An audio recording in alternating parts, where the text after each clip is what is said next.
السلام علیکم ورحمۃ اللہ وبرکاتہ۔ Welcome to Islamic minutes. آج کا ہمارا ٹاپک سالگرہ کے متعلق ہے کہ کیا مسلمان کو سالگرہ منانی چاہیے، اس کا کیا تصور ہے، اسلام میں اس کا کیا حکم ہے، یہ رسم کہاں سے آئی ہے اور اس کی شرعی حیثیت کیا ہے۔ آج ہم قرآن و حدیث کی روشنی میں اس پر گفتگو کریں گے۔ سب سے پہلے یہ جاننا ضروری ہے کہ آخر یہ رسم کہاں سے آئی ہے۔ تاریخ دانوں کے مطابق سالگرہ منانے کا رواج مصریوں، یونانیوں اور رومیوں سے آیا ہے۔ بعد میں یہ رسم مسیحی تہذیب میں عام ہوئی۔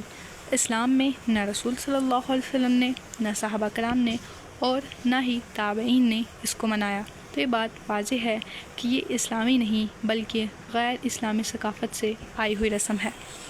قرآن مجید ہمیں غیر مسلم اقوام کی اندھی تقلید سے روکتا ہے۔ قرآن مجید میں ارشاد ہوا، اور ان یعنی دوسرے راستوں پر نہ چلو ورنہ وہ تمہیں اللہ کے راستے سے جدا کر دیں گے۔ اسلام ہمیں اختلاف اور بدعات سے بچاتا ہے۔ سالگرہ ایسی ہی ایک رسم ہے جو دین میں نئی چیز ہے۔ رسول اللہ صلی اللہ علیہ وسلم نے فرمایا، جس نے ہمارے دین میں کوئی نئی بات نکالی جو اس میں سے نہیں ہے تو وہ رد ہے۔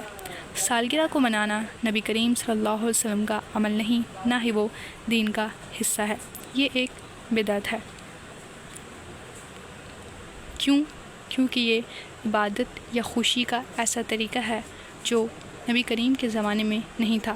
اس میں اکثر فضول خرچی، موسیقی اور مخلوط ماحول ہوتا ہے۔ بعض لوگ اس کے ذریعے بہت سی غیر مسلموں کی تقلید کرتے ہیں۔ رسول اللہ صلی اللہ علیہ وسلم نے فرمایا، جو کسی قوم کی مشابہت اختیار کرے وہ انہی میں سے ہے۔ تو کیا ہم چاہتے ہیں کہ ہمیں قیامت کے دن کفار کے ساتھ شمار کیا جائے؟ کچھ لوگ کہتے ہیں کہ ہم سالگرہ اللہ کا شکر ادا کرنے کے لیے مناتے ہیں۔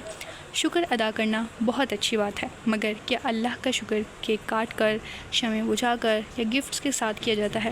اللہ کا شکر ایسے ادا کیا جاتا ہے جس کا ذکر قرآن میں ہے کہ میرا ذکر کرو میں تمہیں یاد رکھوں گا، اور میرا شکر کرو کفر نہ کرو۔